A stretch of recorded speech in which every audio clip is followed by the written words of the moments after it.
It's Delaware. It's Friday, November 22nd. I'm Peter MacArthur, and you know how we work here. Every now and again, we'd like to kind of bring you up to speed on what's happening in the job market, and especially if you're a job seeker, where you might fit into that equation. When we do that, we call on Chris Burkhard, Placer Staffing in Newark. Chris, good morning. Thanks for coming on today. Appreciate it. It's terrific to be on. Thanks for having me on Friday. Tons of stuff happening, my friend. The U.S. job market, we seem to be hitting kind of this inflection point, Chris. Job openings now a little bit closer to the available supply of workers. Where do you see this all heading, and what impact might it have on job seekers, but also on hiring managers? Well, Pete, so much has changed since I was first on your program in 2020. At that point, there were 12 million jobs and 5 million workers. And we heard the stories. We even talked about them. Workers were getting jobs really quickly. They were receiving multiple offers. It was a very employee-centric market. Today, we're kind of in this spot where, frankly, the numbers really are not terrible. They're more traditional. We've got almost 8 million jobs and almost 7 million interested workers. It's a 1-to-1 job ratio. But what that does is it just kind of changes the mindset. And you and I brought a lot of fun kind of labeling to what's going on in the labor market. There was that Great Resignation. I'm hearing this kind of called a period of the Great Gloom. And it's where it's a lot harder. There's some disengagement. There's a level of work dissatisfaction. But there isn't as much opportunity to move today that you've had. So if you're a job seeker, job searches are ticking longer. You may not be able to leave for the raise that you got the last time you moved, if you moved in 2021. So I think it's an interesting time, and I urge people to be patient.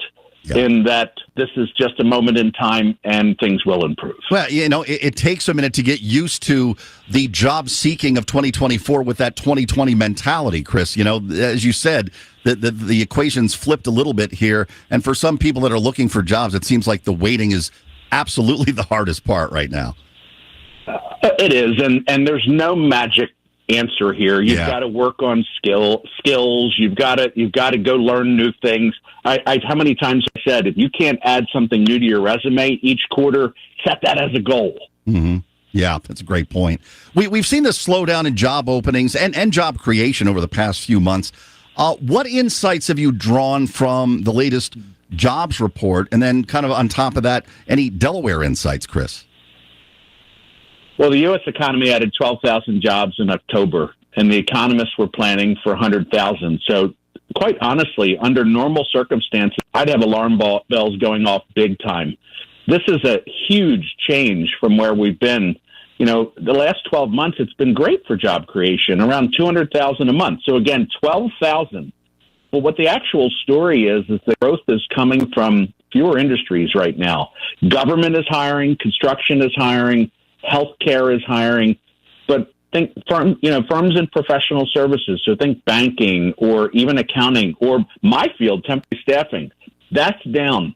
And there was a strike out west in the aviation sector that really hurt manufacturing. And then crazy weather in the country. It's hard not to notice that, but I think that had a really big impact on job creation and unemployment.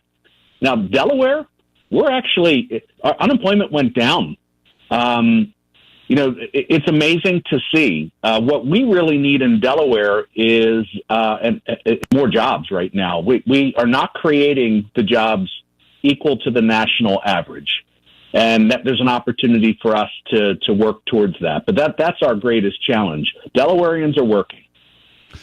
This element of things kind of fascinates me and scares me to death at the same time. And I'm talking here, Chris, about AI and its impact in all this. Where do you see that impact when it comes to both job displacement and job creation? And how do you think those changes look down the road for a future workforce? Pete, you're not the only one that has the reaction that you do. You either put your head in the sand or you dive into it. So my Placer's professional division has been working on a white paper around this. So here's the first thing. Technology and automation have always created fears for the future of work, right? Right. Always. If you think about, I'm old enough to remember the PC or the internet, that was going to take away jobs. Well, look how many it created.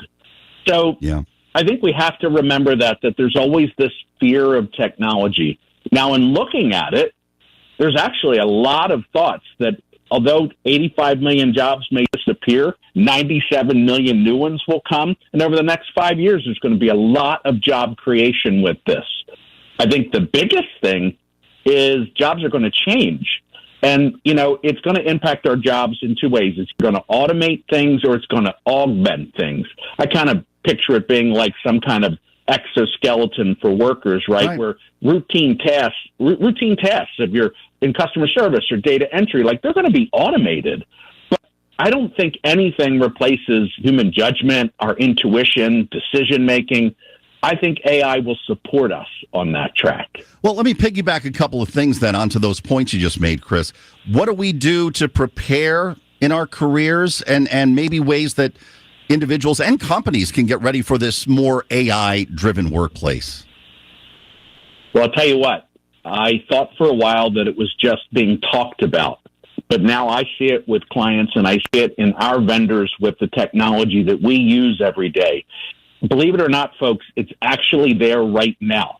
So it's not just this thing that's talked about by pundits like me. It's in the software you're currently using. You may just need to turn it on. So the first thing I think is mindset. Be prepared to proactively change with this. And the most important thing I think is, can you work on and develop soft skills like creative thinking, communication, problem solving? Like that's where human jobs are going to really be of value. If you're a data entry clerk, that's probably going to go away because, the software is going to do it for you. Yeah. Very interesting. You've talked on here on a number of occasions, Chris, about a culture of one, and you can kind of bullet point that real quick. But I know also as well that Placers has launched an activity journal based around culture of one that people can check out. Yeah, I appreciate you giving me a little airtime on this, and it's really simple, Pete. For 53 years, folks have come to Placers for a job or the next career move. But what I've experienced is that the job pays the bills, but it's just one part of our life, right? So if we're all thinking about things like friends or family or finances or where our goals are for ourselves, folks don't necessarily know how to think about and do this for themselves. The journal is basically like a workout for your life. And it's a journal. It's free. It's on our website, myplacers.com, and it gives you a chance to reflect on your life.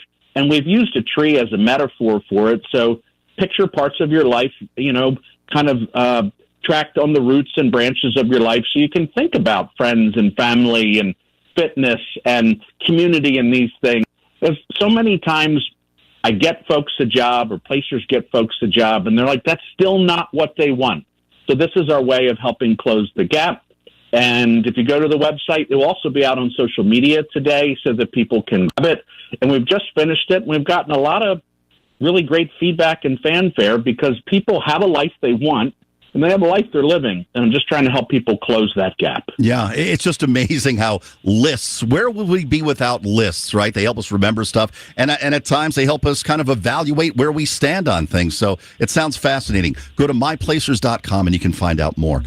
Always a pleasure, Chris. I appreciate it. And I appreciate the input today. Thank you.